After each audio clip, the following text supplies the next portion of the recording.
So just to be fair for the people who can't see it, I showed him one sheet of paper that was all the letters smudged together and it said manslaughter. And then I showed him a second sheet of paper that looked almost identical that has a slash and an apostrophe, and it's man's laughter. Same letters smudged together. And I'm teasing Talor, but I don't know why he chose. By the way, everyone says manslaughter. Every time I show this, everyone says manslaughter. I know why he said it because it looks like manslaughter, but you had the choice to look at it. You could have read it backwards. You could have read it in a different language if you're bilingual or multilingual. You could have read it trying to figure out, like, what is Josh really trying to do here? And there's got to be a trick to this. And so that is what I like to describe as it's called diffusion.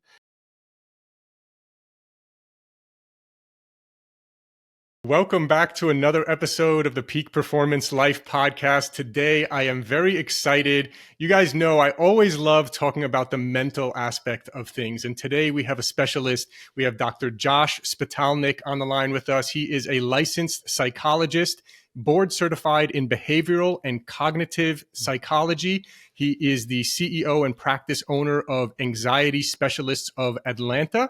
He has a lot of expertise in treating people with obsessive compulsive disorder, obviously anxiety, and he employs evidence-based interventions such as cognitive behavioral therapy and acceptance and commitment therapy to deliver transformative care to children, adolescents, adults, families, and couples. So Dr. Spitalnik, thank you so much for joining us here today.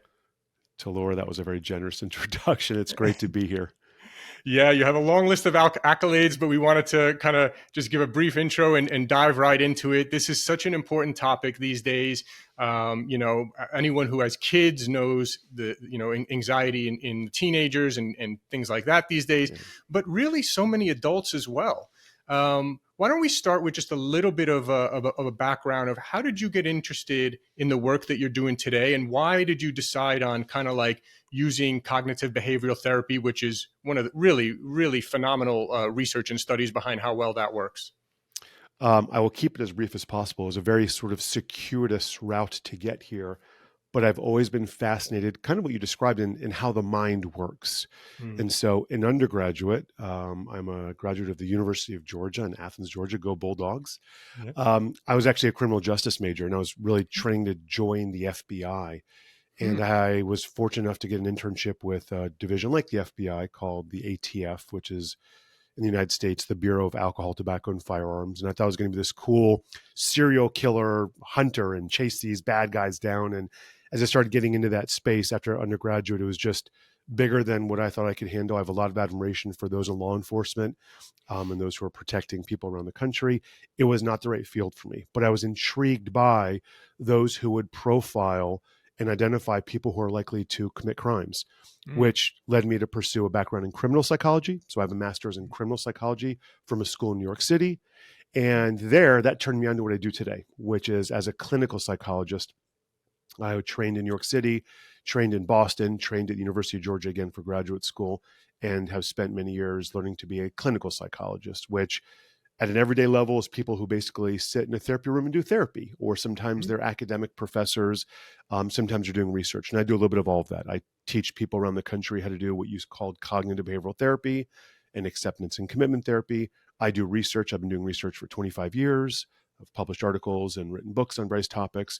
And I spend a large amount of my time here in my offices here doing psychotherapy, treating people for all sorts of mostly anxiety disorders. I've treated a little bit of everything over the years, from depression to ADHD to eating issues. I do a lot of work in medical space as well.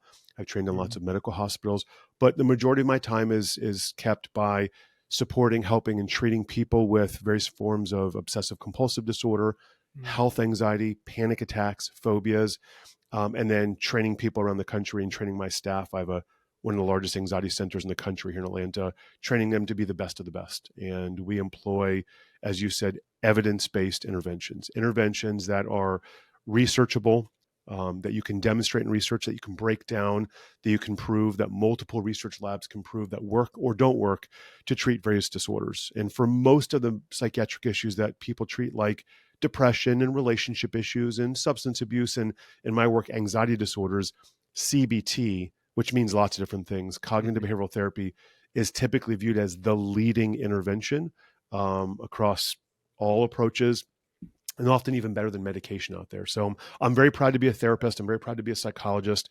Also proud to be a husband and a dad of two awesome kids. But I spend more time than I could possibly ever thought I was going to be doing talking about and advocating for and educating and teaching and treating everything there is about mental health. But at the end of the day, like your platform, I'm really just helping people live their best lives by removing some of the garbage that they get stuck on and helping them find more joy and more goodness in the world. That's essentially what most therapists are trying to do. Yeah, yeah. And I think many of our listeners may be like myself, where I'm not, obviously we all have our ups and downs, but I'm Mhm. not, in a depression, but yet I still study psychology and I'm super interested in cognitive behavioral therapy and things where, hey, if I can teach myself a couple, a little tweak here, a little tweak there, and all of Yeah. a sudden I think a little differently about things and it makes my life better. That's what it's really all about is improving the quality of our lives. If you take a look at most of the high performing, high performance books out there in sort of the coaching and executive space, the C-level suites, the Mhm. multimillionaire books, if you take a look at books out there about wellness, about homeopathics, if you take a look at books on parenting, on mediating divorce, on job interviews, almost every one of these books is using some version of think the way you want to be thought about, the way you want the world to see you, act aligned with your values. And Mm. what they're doing is they're taking the best of what research has been demonstrating for really 50 to 70 years on you are what you think, and the world views you on how you act. And so if Mm. you can find a way to maximize those, whether it's about exercise and nutrition or going into a job interview believing that you're worthy, or in a moment like this, being afraid of hopping on a podcast like this and convincing yourself that you want this and you deserve to be here, even if you're nervous about it, then you can modify the way you think, the way you feel, and what you do about it, and put the best version of yourself out there. And hopefully the world receives that. And the cool thing is even if they don't, it doesn't matter because if you do, you win. Yeah. Yes, yes, perfectly said. I absolutely love that. For people who aren't familiar with cognitive behavioral therapy, how does it differ from, a lot of times we think of psychologists, we think of therapy, and Yeah. it's the old kind of thing of the guy sitting in the chair and the therapist looking up at the clock, waiting for the clock to end, and the Yes. person just talking. And I always, again, I'm not a psychologist. I don't want to judge anything. I'm not the expert here, but I've always kind of thought like, is sitting there and reliving and talking about a problem or a trauma that happened to you and just reliving that over and over and over for 20 years and talking about it, is that really helpful? I always thought there's got to be a better way, but you tell me, and I'd love to get a little bit into CBT as well. So to unpack what you just shared, first of all, the 20-year concept scares me. And there are certain therapies out there, CBT, I'll keep saying CBT to keep it short, Yeah. is definitely not one of them. There are certain therapies that people go for 5 years, 7 years, 10 years. And I don't believe that it requires that much time to identify a problem, to understand what the cause of the problem is, to come up with solutions for the problem, and then to act on those solutions. And if they're working well, rinse and repeat. And if they're not, come up with a different plan. Cognitive behavioral therapy and most of the research studies, and this has changed a little bit since the pandemic. I think people have come to therapy a little bit longer and are staying longer. But in general, CBT is designed to be like a 10 to 20 session approach to therapy. Now, if someone's coming in for multiple problems, I could see it taking longer, and we see that quite a bit. But if someone's coming in for something like social anxiety, there's only so many things I can learn about somebody and then help them gain some insight and then teach them certain skills to overcome public speaking or talking with friends at a party. If someone's battling depression, unless there are serious safety concerns like suicidality, there's only so many things I can help someone understand the things that they're thinking and feeling that are keeping them stuck and the things that they can do, think, and feel to get a little bit less stuck.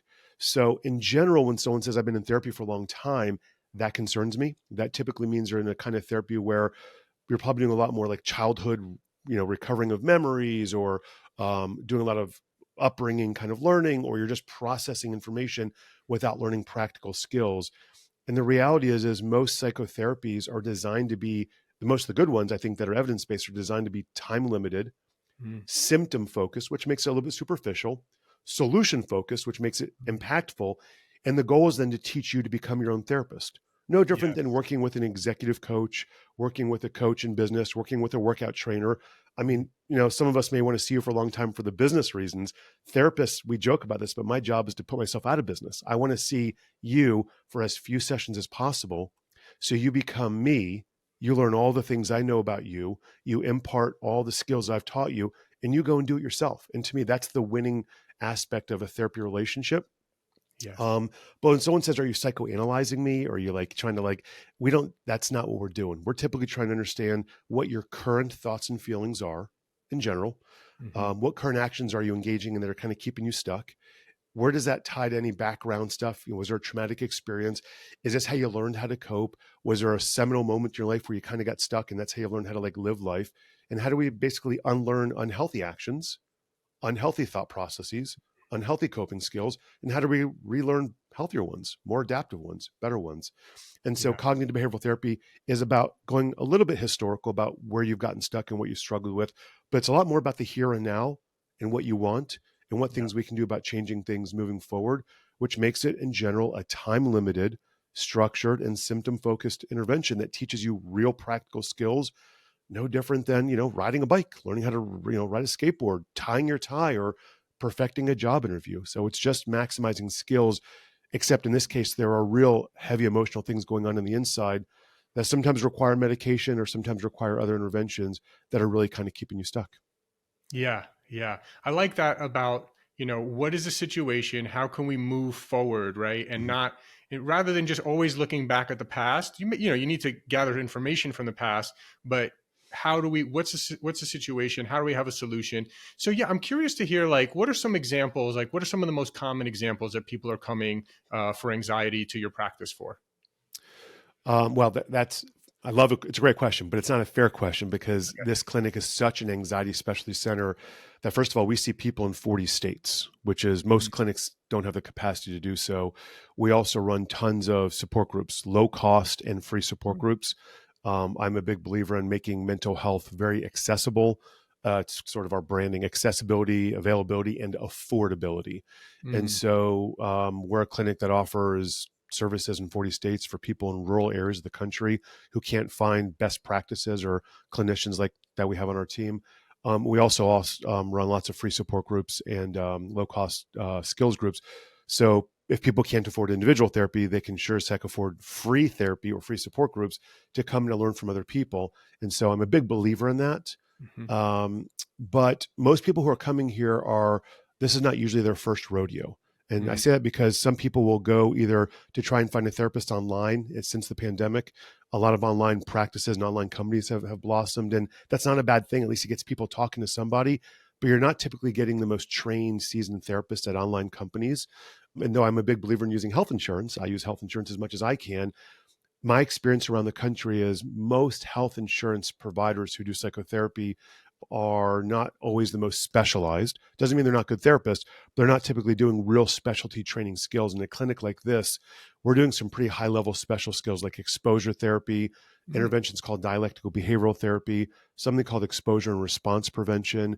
We literally, Laura, we leave the clinic sometimes to help people face their fears in the real world. So I didn't answer your question, but we see people who are very sick. We see people who have tried multiple therapists and it hasn't worked out. But in general, people are coming here for things like social anxiety, obsessive compulsive disorder, panic attacks, fear of flying, fear of public speaking, fear of medical issues. And so I've spent the last 7 to 10 years of my life mostly specializing in things like obsessive compulsive disorder and health anxiety. But my team sees people from the ages of 3 to age 80. So you name the fear: snakes, blood, medical appointments, job interviews, going on dates, sexual interactions, romantic situations, to everyday things like public transportation and germs and gross restaurants. We treat all of that. But this clinic is a specialty clinic. We do exposure therapy. And most Yeah, talk about treatment exposure centers, therapy. I'm really yeah, curious about that. How does that work? it's, well, Or what's an eh, example of a, and the basics are doing things that are safe and ethical and practical to help people overcome real fears that never put them in danger and that never compromise their safety. And so we see people that have fears of, I'll use the public speaking, for example, they're afraid of talking to people or doing something like this, being one on one in a presentation. And so we will learn the things that they're concerned about. We will, in our own offices, practice speeches, practice giving presentations to the staff on my team. So I might have a therapist come in my office or hop on an iPad and practice role playing with them. And if they're getting good at that, so that's practicing a real thing they're afraid of, Then I might have 3 or 4 people on an iPad that they're practicing talking to, like giving a fake presentation. And then I might have them practice that exact same presentation, but one that's really hard for them to do, maybe one that they don't even believe in what the presentation's about. And if they master that, then we actually leave the clinic and go to restaurants and shops and either interview people or kind of create some subtle, embarrassing situations, but situations that we've all been in, like going into a coffee shop and accidentally spilling your drink, or asking for directions to a shop that's like right next door, but you didn't know. Things that we've all done, but helping people face their fears in real situations that we can replicate safely and ethically. And so for social anxiety, that's what we do. I've treated plenty of kids who have fears of getting bitten by dogs or getting stung by bees. And so we're not having kids bitten by dogs or stung by bees. We're watching videos of dogs barking, which will make a child or someone who's a dog phobic fearful. Or we'll bring dogs into our clinic. A lot of the clinicians here have dogs. Or we'll go to dog pet centers like pet stores and other kind of places.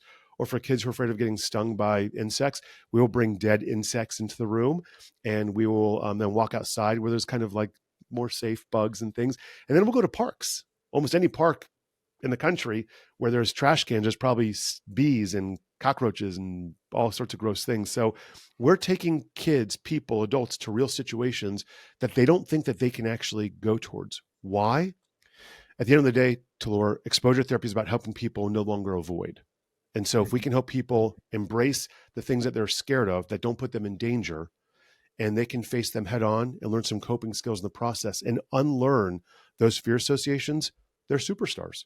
And that's why we treat fear of flying. Fear of flying in the United States, even in the last few years, despite some scary news stories, remains the safest form of transportation. It is very rare for someone to treat someone who has a fear of driving or fear of being a passenger. We treat it here, but it's pretty rare. And without scaring people, driving, at least in the United States, is the most dangerous form of transportation. Statistics are pretty consistent that within about 5-mile radius of your home, you're more likely to have an accident than anywhere else where you're driving.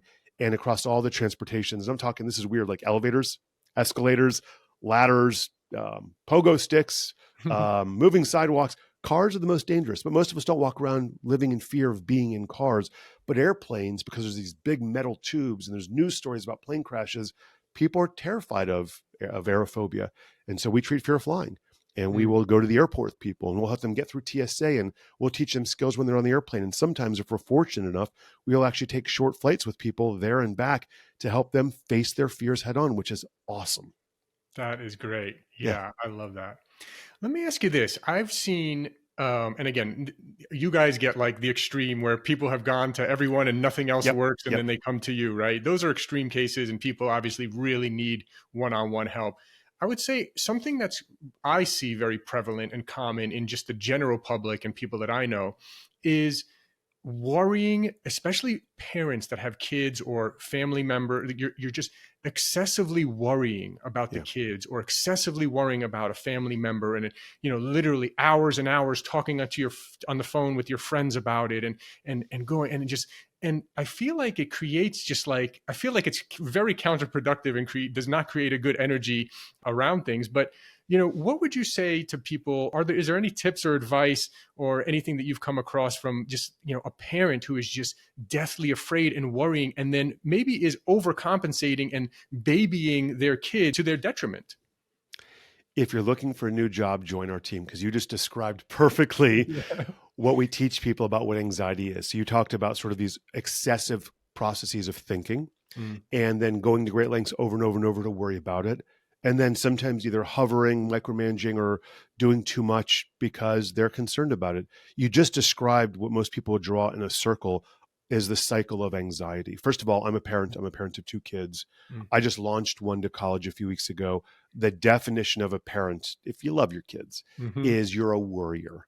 Because we all worry about our kids, and most of us worry about our parents if you have a good relationship with them and your siblings and your loved ones. So if you love people, you worry about them. And if you don't love them, that's why you don't worry about them. And if something happens, you don't think about them. So us worrying about people and things that we care for is pretty native and pretty natural.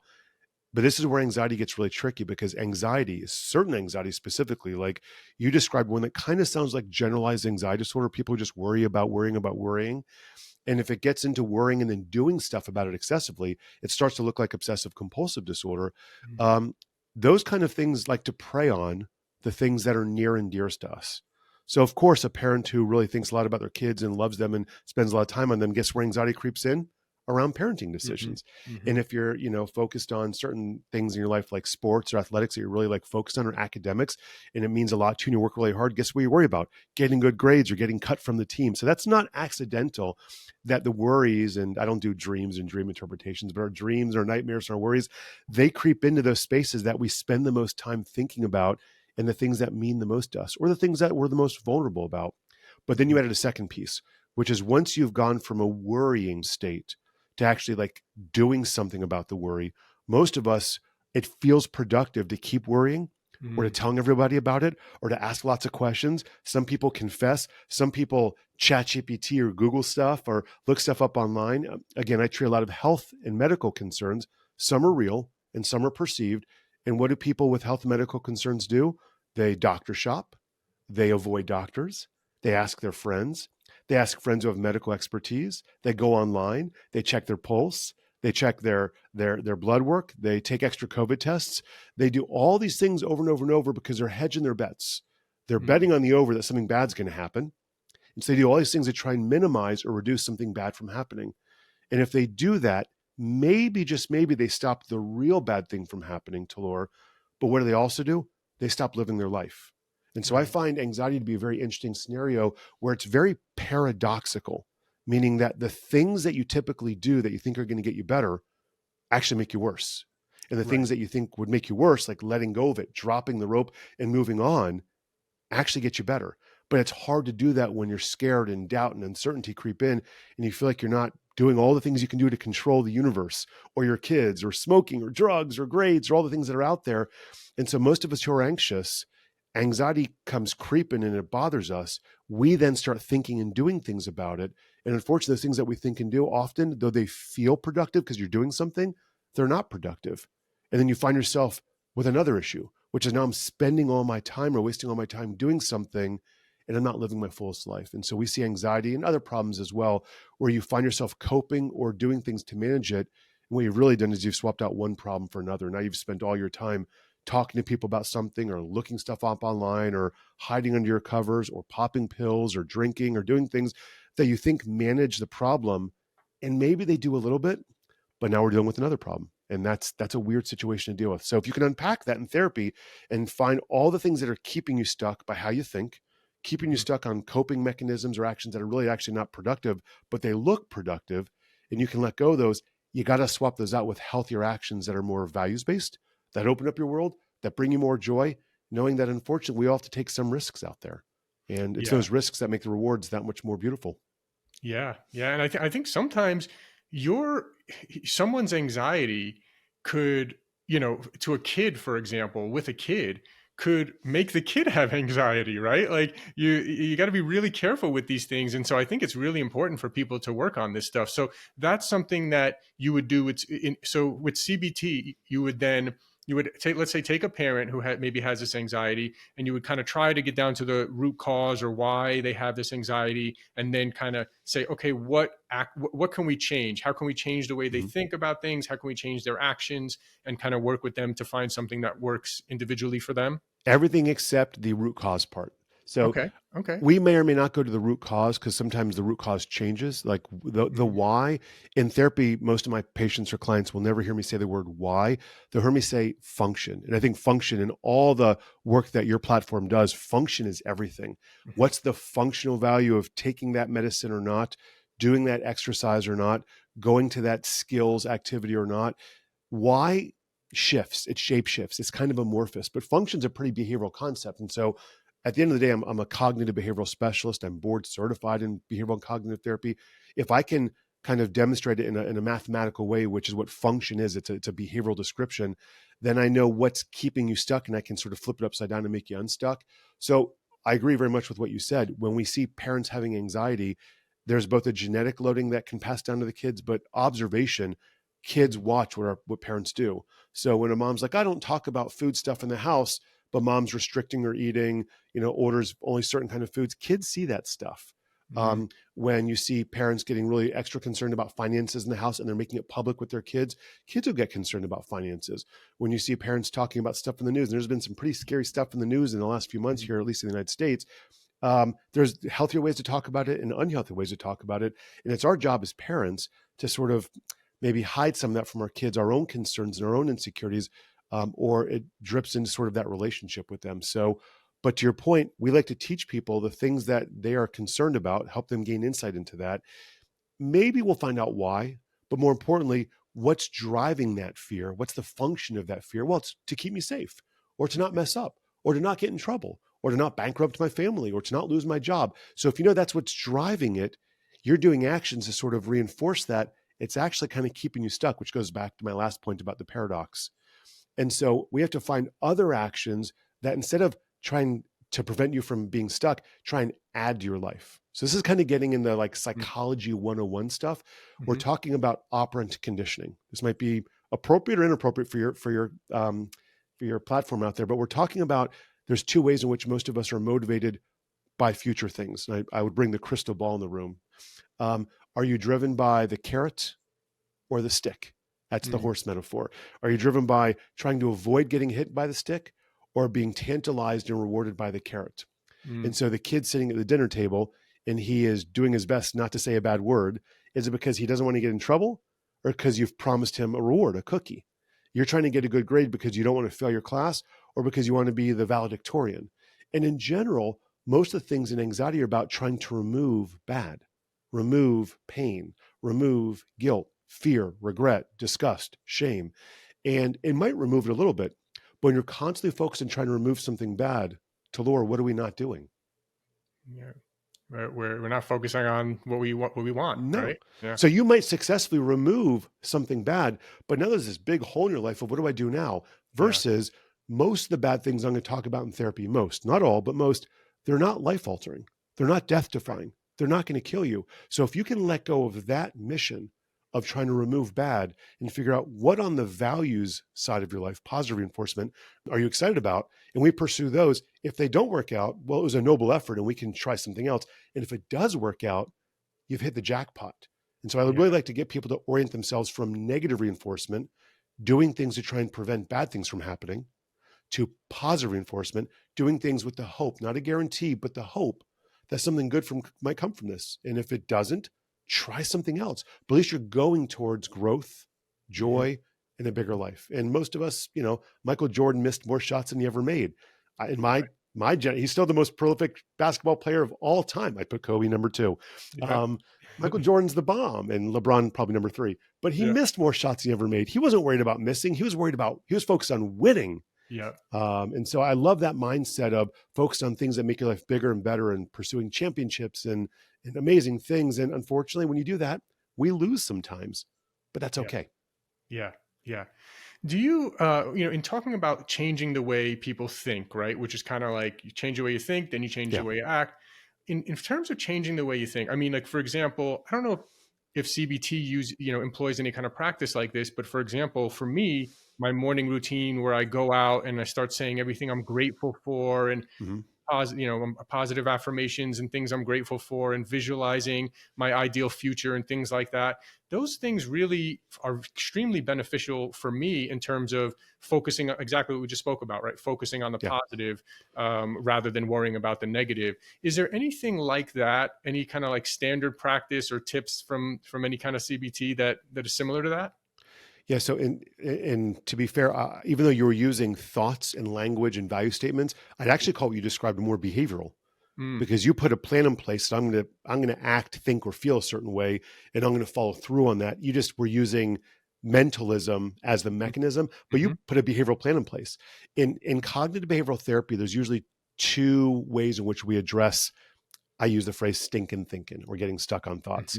One is literally changing the content of thought. And so if you walked around most mornings kind of feeling down on your luck, you're like, I'm going to do self-affirmations and think positive today and look at the beauty of the world and focus on 2 kind people, then you're changing the content of, gosh, I'm focused on negative. I'm going to try and focus on positive. That's swapping out content. And sometimes it's because people are thinking very black and white or all or nothing. Sometimes they're fortune telling and catastrophizing. thinking about the future and it's negative. Sometimes they're just negatively focused. And so if you change the content of someone's thought, by definition, and you swap it out with something kinder, gentler, more compassionate, more loving, and they're focused on that, you're impacting what they're intentionally doing. You're impacting how they think. You're impacting neurochemistry. There's a feedback loop system. The world's probably going to respond to you more favorably. You're going to like that better. You're going to respond more favorably. And so when you swap out content, that's often the most basic thing any cognitive behavioral therapist, really almost any therapist of any approach, probably going to teach someone. How do you swap out content? The other interesting one is how do you change the relationship to thinking? So I did this on a video I made a few days ago. Can I show something up on the screen for you real quick and show you a little trick? Yeah, sure. I will say the majority of people probably listen via audio, so we'll try to explain it. But yeah, I'm going to do it to you. So I'm showing Talor one sheet of paper, and I'm going to say 1, 2, 3, and I'm going to show it. Nothing to embarrass you, but it's a scary word, maybe not. I'm going to show it, and you're going to read it out loud. You ready? Okay. 1, 2, 3. Manslaughter. Wait. What'd you say? He said manslaughter. Wait, hold on. Let me try it again. What'd you see? Man's laughter. Yeah. So just to be fair for the people who can't see it, I showed him one sheet of paper that was all the letters smudged together and it said manslaughter. And then I showed him a second sheet of paper that looked almost identical that has a slash and an apostrophe. And it's man's laughter. Same letters smudged together. And I'm teasing Talor, but I don't know why he chose. By the way, everyone says manslaughter. Every time I show this, everyone says manslaughter. I know why he said it because it looks like manslaughter, but you had the choice to look at it. You could have read it backwards. Yeah. You could have read it in a different language if you're bilingual or multilingual. You could have read it trying to figure out, like, what is Josh really trying to do here? And there's got to be a trick to this. And so that is what I like to describe as it's called diffusion. How do I separate myself from a negative thought and not change the content of it, but view it in a different way? So I'm not trying to change the letters manslaughter. They are what they are. I'm trying to change how we view it, how we experience it. I'm much older than Talor, I can tell just on screen. Have you ever seen the movie Dumb and Dumber? Oh, yeah. Mm-hmm. Okay, great. One of my favorites. I mean, it's a garbage movie, but one of Jim Carrey's first. There's a scene where he's driving down the road in his Muttmobile with Jeff Daniels, and a police officer is trying to pull him over. And he says, pull over, pull over. And Jim Carrey looks at him kind of curiously and then grabs his neck and goes, no, cardigan, but thanks for asking. Yeah. And it's a stupid scene. But the point is that Jim Carrey didn't think he meant pull over the car. He thought he was commenting on his clothes. Again, not the perfect example, but when we have thoughts, when we hear things or see things, we can choose any version of the story we want. So the first example about changing content, that's a pretty common thing. It's called cognitive restructuring. But this little kind of thing I just did with Talor is about just because you have a thought or just because you hear something or see something on social media or someone tells you something, there's many ways to interpret it. And so that interpretation and how close you get to what I would describe as the negative version of it, you get to choose that. And so I always like to help people find a humorous version or a unique version or a creative version from what that actual meaning is. And if you can do that, you're not just accepting thought or emotion at face value. And that's important for people who have medical things that they feel, a heart murmur, an eye twitch, an elbow thing. And all of a sudden you go, oh my God, I have cancer. Oh my God, it must be this. Well, that's the manslaughter interpretation. Yeah. It could also be like your arm hurts because you played pickleball. Or like I'm getting older, like I wake up some mornings and my knees hurt just because I slept one night, like for no good reason. Yes. And so I think sometimes we're so quick to jump to these interpretations of thoughts and feelings in a much more scary, depressed, anxious way, especially if you have a mindset of being more depressed or anxious, you have a history of that. But that doesn't have to be the only interpretation. So we teach people how to create space from their thinking. And if you can create space, you have a chance to come up with a different version of what that means. And if you want to make it mean something that's more friendly to you or more enjoyable, or maybe not so scary, then you don't have to believe everything you think or feel. And I'll put myself on the sword here. I won't do it to Talor. We all have racist thoughts. We all have sexist thoughts. We all have fat shaming thoughts and ageist thoughts and thoughts, when I see someone who's disfigured, we all have them internally. I do my best to experience it, to honor it. It doesn't feel good to have inappropriate thoughts, and then do my best to not buy into it and then act aligned with my values of being kind to as many people as I can, to not judge people because of the way they look, talk, or act. And that's a hard thing to do when it's your own thoughts and feelings inside of you, Talor. So Yeah. I'm a big believer in just because you have thoughts and feelings doesn't mean you have to honor everything that goes between your ears. But it does take practice, like riding a bicycle, to have this knee-jerk reaction when you wake up the morning of, man, today's going to suck, and like this job thing's terrible, my girlfriend doesn't like me. And yeah, that's one narrative. Or how lucky am I that, I have a chance to either get a new job, or at least I'm dating someone, or I have a chance to find a new girlfriend, or I have I have air in my lungs, like I'm living today. So I Yeah. think we sometimes undervalue how much control we actually have over our thoughts and feelings. And if you can find, whether with therapy or books or seminars or webinars or platforms like this, how to weaponize them in more positive ways, I totally believe in the power of positive thinking, the power of positive emoting, and the power of positive acting. It's just sometimes when you're down on your luck, it's hard to do that. Yeah. Yeah. It reminds me of a quote I heard from Tony Robbins that really changed my life, because it was kind of like a reframe. And he says, "Nothing has meaning except the meaning you give it." Right? It's like exactly what you're talking about. And so when I'm conscious enough to remember that, something happens, and I'll say, nothing has meaning except the meaning I give it. So what meaning am I going to give to this now? Rather than just falling. One of the biggest things I've been working on myself from a mental aspect is, how do I be less reactive? I grew up Yes. in New York City, in Queens. It was very aggressive. Everything was, was very reactive. You say this, I say this, right? And it's like, whoa, so how do I just pause and take a second and feel that natural, wanting to react, but not react, and then and kind of just stay calm and maybe have a different approach. It's been so huge for me. You just described almost Buddhism to a T, Mm, which is to radically accept thoughts and feelings. Basically, I call them the internals, things that are happening inside of us. These could be sexual reactions. These could be heart murmurs. This could be indigestion. This could be a headache. And again, I'm not advocating for people, if they're having medical issues, to not go see a doctor. That's not what I'm proposing here. But we are so quick to jump to worst case scenarios so often that it's a sad way to operate in this world. And so a Buddhist approach would be to almost radically accept things as they are without judgment. And that's the spirit behind Tony Robbins's concept. It actually goes back even further. There's a therapy out there, not well known, called logo therapy. mm. Invented, created, I'm not sure what the right phrase is, by someone named Viktor Frankl. That's right. Yeah, from Man's Search Yes. for Meaning, the book, right? Yeah. Heck yeah. Awesome. Okay. Yeah. So Yep. one of his best lines is, in between stimulus and response is man's ability to choose. And I think that is such an undervalued concept, that there were people in war-torn times, he was referencing the Holocaust, where certain people physically lived beyond the Holocaust, but they didn't mentally live because they found themselves being victims for the rest of their lives. And honestly, I can intellectualize that. I haven't been through that, but I can intellectualize that. And some people physically lived beyond the Holocaust and thrived. And this is true about people who served in Operation Iraqi Freedom and Operation Enduring Freedom, OIF, OEF soldiers who fought in the Middle East, and people who've been in Vietnam wars and wars, current people that are battling things right now, that in a moment where you are victimized, genuinely or in your perception, you get to choose what happens next. And so I've done trauma work for years. We also treat trauma survivors here. I don't call them trauma victims. They're trauma survivors. And my goal is to get them from a trauma survivor to a trauma warrior.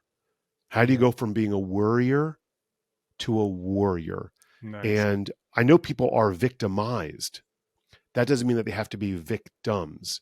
And I've spent years working with kids who have been, physically and sexually abused. And I've traveled the world training soldiers how to treat PTSD and wounded warrior populations. I mean, I feel so honored to be able to do that work.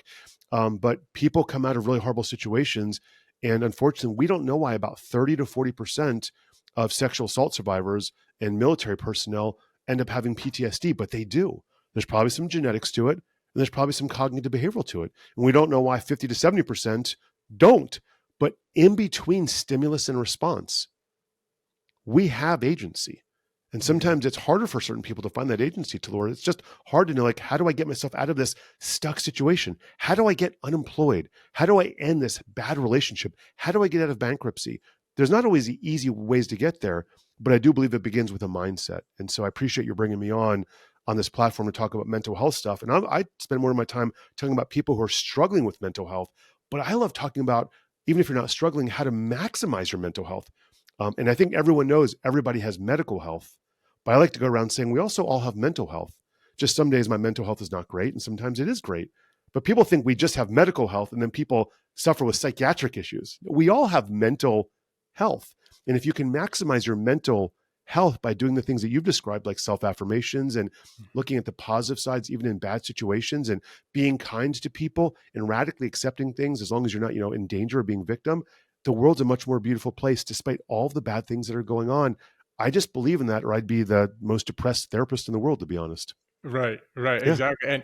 And I was just thinking too, while you were saying that, is like the mental aspect actually has way more of an impact on the medical aspect than people totally. realize, It's right? I mean, unbelievable. huge. I mean, We tons of, are what we think. And if that's you right. think you're a loser, even if you're a superstar, you're a loser. And if you think you're the coolest cat in the world and you carry yourself that way, I think you and I can both, I don't know if you, I would agree with this.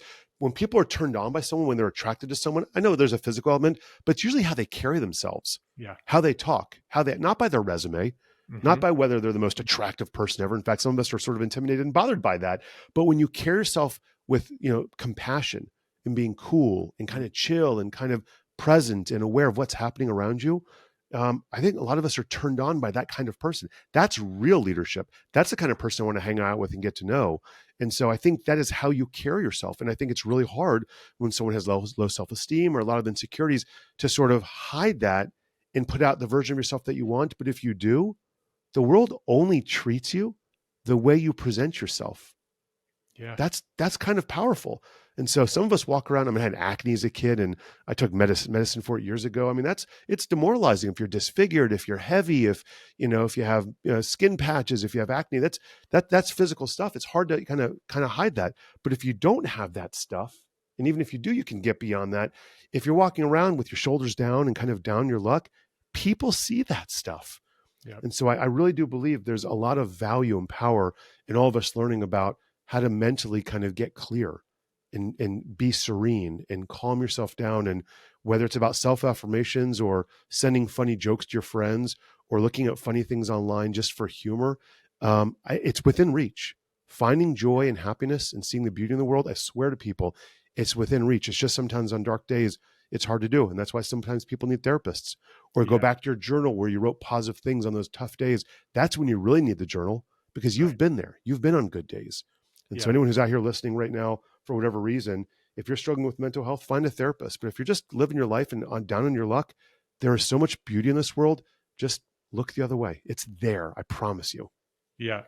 And you mentioned, kind of what you were talking about reminded me of, fake it till you make it kind of a Yeah. thing. I know maybe some people don't like that terminology, but I'll tell you, I faked it until I made it, and I did these practices where I would believe that I'm a certain way or believe that I had a certain level of success or whatever it was before I ever had anything. So, yeah, certainly that mindset and doing those things is huge. Another thing you mentioned was kind of like the response and the laughter. And one thing that I've kind of been working on is I used to get annoyed at a lot of things. And now it's like, how can I turn that annoyance into laughter, right? So, let's say you have a glass and you're taking a drink, and all of a sudden you accidentally drop it on the floor and the glass Yeah. breaks everywhere. And you're like, it used to be like, oh shit, why did I do this?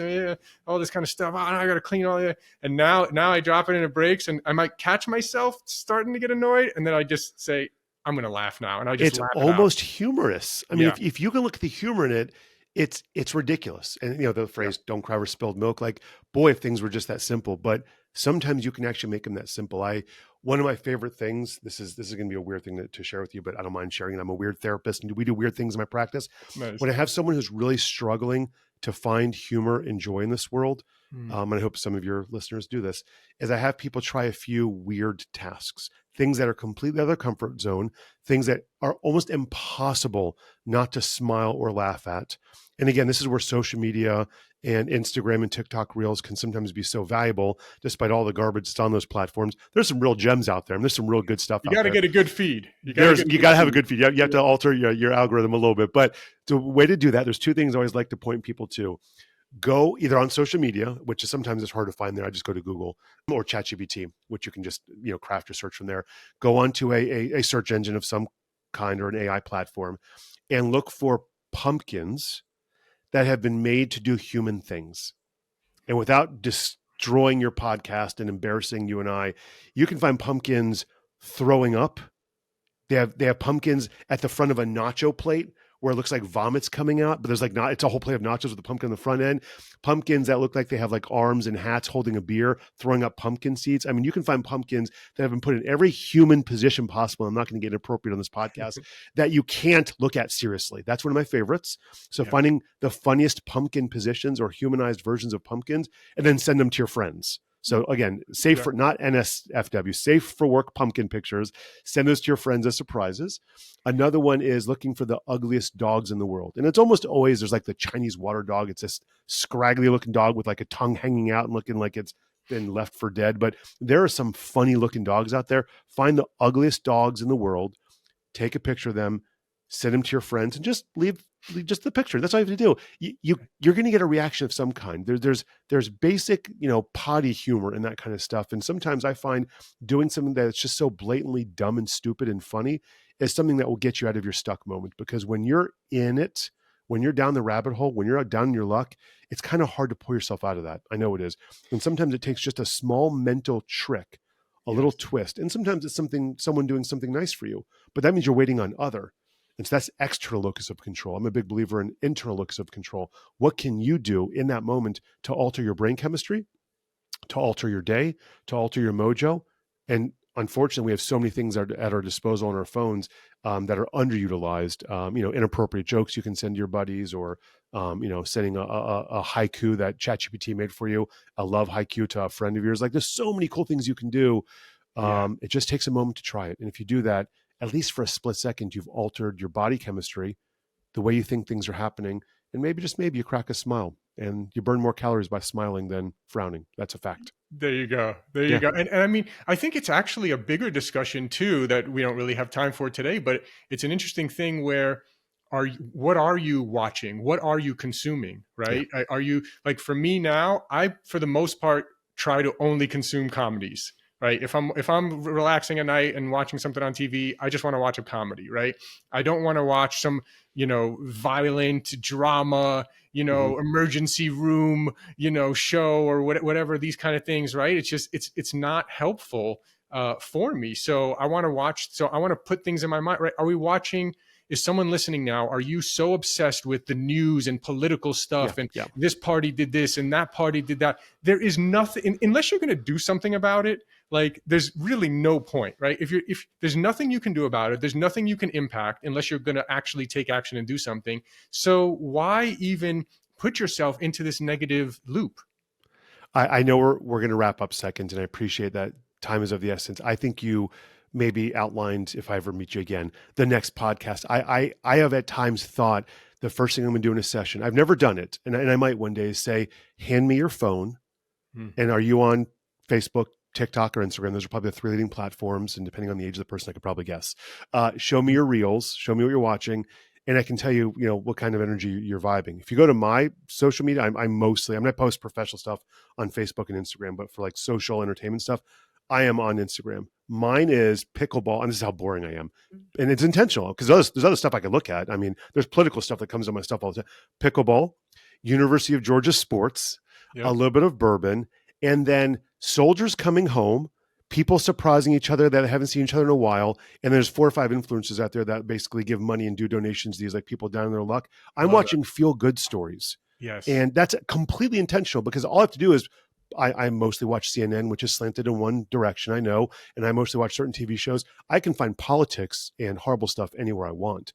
I don't want to be sitting on my phone getting depressed and angry about the world. I can put on sports talk radio, or I can put on news talk radio. I put on sports talk radio because I get to listen to my crappy teams losing. At least, that might make me depressed, but at least it's entertaining. So yeah, I think we are so accustomed now to consuming both digital information and sort of what's in our own head. And we control what channels we listen to. You can change the channel. And unfortunately, in social media, unless you literally start liking certain things and disconnecting others, it's going to feed you the same crap you want to listen to. But if that's what's in your head, and that's what you're getting stuck on, and you're angry and upset and disenfranchised and victimized, you can change that. And so that's kind of a neat metaphor. Social media which is external, is definitely a metaphor for the stuff that we all think about in our private times and our quiet times. And you can change the channel. It just takes a little bit of work to say, I no longer want this. I want this. I no longer want to see the word manslaughter. I want man's laughter. And if you Yes, can do that on a daily basis, and that is, like you said, Laura, in the morning, wake up and affirmation yourself. Pick 2 kind things you're going to do today. Have ChatGPT literally list out in 30 days 2 kind acts that cost less than $1 every day that you can do to strangers, and commit to an action of that. I guarantee you 30 days from now, you'll be kinder, healthier, and happier than you are right now. You can't lose. It's just, do you want to do it or not? that's right. So that it's there for the taking. Sometimes people just don't know how simple it is to take one baby step in the right direction. Yeah. And so I appreciate you bringing attention to these kind of concepts, kind of basic things. I go deeper in therapy, and obviously we're dealing with people that have much more significant mental health issues. But when we clear some of that away, what's left over is what we're describing right now. Now, how do you grab for the good things, the kind Yes. things, the loving things? And that's, I think, what most of us are really craving and fighting for. Yes, this has been awesome. I've really, really enjoyed this episode.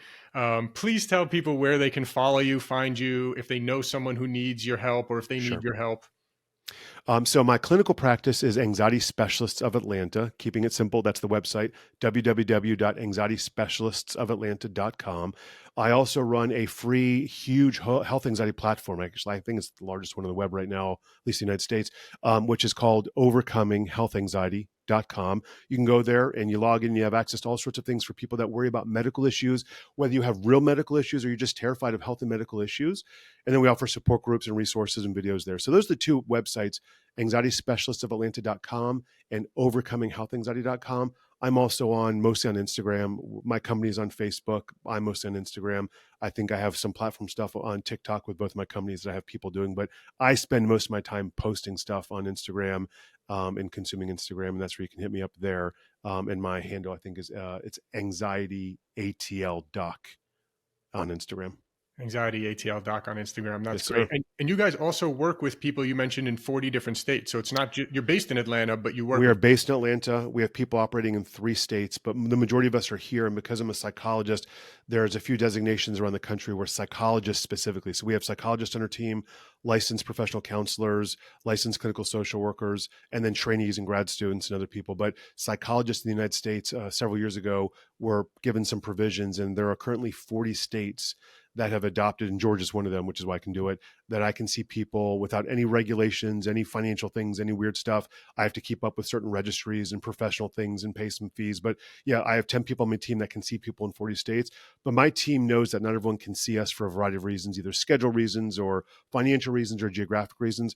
But when people call us, email us, or fill out our screeners, we bust our butts to make sure that we find someone, the right therapist in a state or in a locale that they are to the best of our ability. We're not that great doing it out of the country. We get people that reach out to us from Europe and Australia, and I don't have all the resources there. But when someone's asking for us to find services or a certain topic that we don't do in another state, I'm connected with so many wonderful professional registries that are legitimate and evidence-based that we really do our best to get someone matched with 2 or 3 credible referrals in a state or a topic they need. So if we can't see someone, we do our absolute best. We're not just going to dump you with a crappy referral or to some fake online company. So yeah, but we see people in 40 states, and if we can service you or your family or be part of your healthcare team, check us out on Facebook, Instagram, and yeah. Tor, just an absolute honor to be here. I appreciate you giving me this time. This has been so great, Dr. Spitalnik. Thank you so much. Let's do it again sometime. My pleasure, man.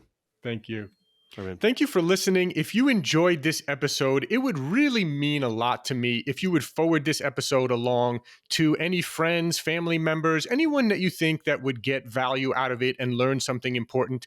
The mission at Peak Performance is to help people prioritize and transform their health. And so if you think someone will get value, please, please, please do forward this episode along to them. Also, if you could please rate and review and subscribe on whatever podcast player you are listening to this on, we would greatly appreciate that as well. It means a lot. And I want to tell you about a couple of new products that we just released. You can get 20% off your first order at buypeakperformance.com. That's BUY peakperformance.com.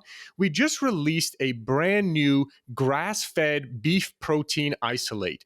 This is my favorite new protein powder because it's great for muscle building and recovering and all that kind of stuff, but it doesn't give the stomach discomfort and gas that a lot of people get from different types of proteins like whey protein. Some types of plant proteins can do the same as well.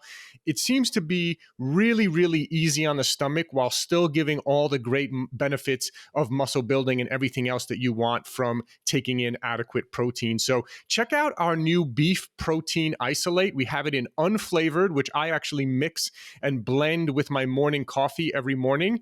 We have a vanilla and we have a chocolate. You can buy it on Amazon, but again, you also do get 20% off your first order at buypeakperformance.com, B-U-Y, peakperformance.com.